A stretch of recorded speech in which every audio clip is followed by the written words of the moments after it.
Hulk smash! Hello there, so if you're new to my channel, I'm Tortor and I'm a stop motion animator, and on this channel I animate things and then I explain how I made them. Here you can see I'm starting off in Dragon Frame and I've put my Hulk figure into the scene and I've just literally put markers around parts of his body so that I know where I want him to be when he morphs out of the floor. Because to do this I'm using tiny pieces of green plasticine and gradually making them bigger, just replacing them out frame by frame. People keep telling me that I need to animate more popular things, and I quite like the Hulk. I wanted to try sculpting him and I thought doing a Hulk smash would be a fun thing to try. I also want to do more kind of character stuff on this channel as well, because I think there's some good stuff to be taught there and some good lessons for people to learn. So morphing something out of the floor is quite an easy thing to do with plasticine. You can literally just keep adding slightly bigger pieces, making the shape closer and closer to the final thing that you want to put into your scene, and you're just replacing those out frame by frame. So then you put in your final thing that is perfectly sculpted, because this is the thing that you've spent ages doing, and it kind of gives the illusion that this character or object that you've sculpted has kind of come out of the floor. And then I wanted to do this Hulk smash kind of sequence. So I have the fist clenched right arm, which is the fist that I was going to punch into the table. And when you're moving a character, it's really important to think about where a movement is coming from. So when you lift up your fist to punch, make that movement with your own body and really think about what's happening. You'll find that when you go to punch, your elbow goes up before your hand goes up. Sometimes as a beginner animator, you don't necessarily realise where a movement comes from.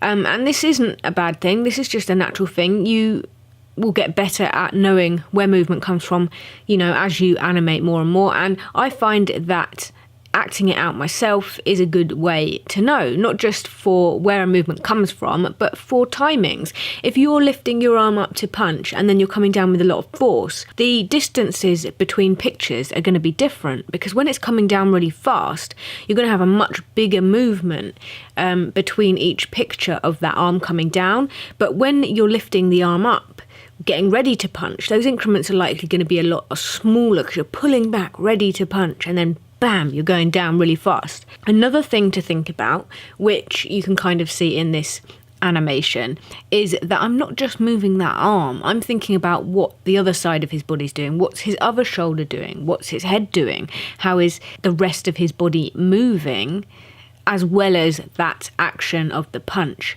When you move, you have secondary movements. You don't just have a punch, you know, your head will move, your other shoulder will move.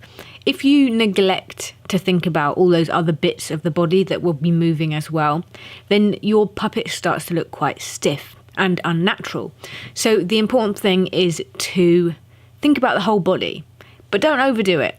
And subtlety is the key. So you're thinking like tiny movements here. I even did a little bit of touching of the bicep muscles on the other arm to almost kind of give a kind of muscle flex, because obviously the Hulk is really muscly and I felt that that might add something. A lot of people ask me in the comments how long it takes me to do things.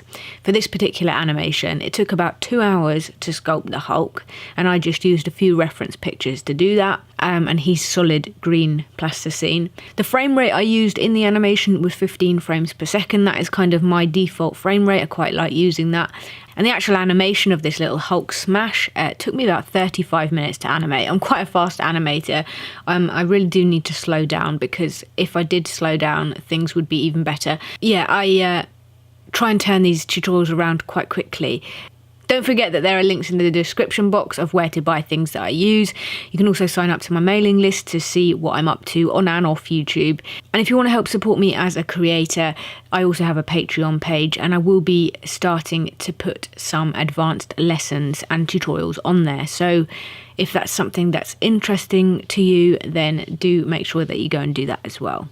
Yeah, I hope you found this useful. Do let me know down in the comments if you'd like to see more character stuff from me. If there are any other popular characters you'd like to see me do a little animation of, do let me know, because I'm open to all suggestions. Hulk smash! Hulk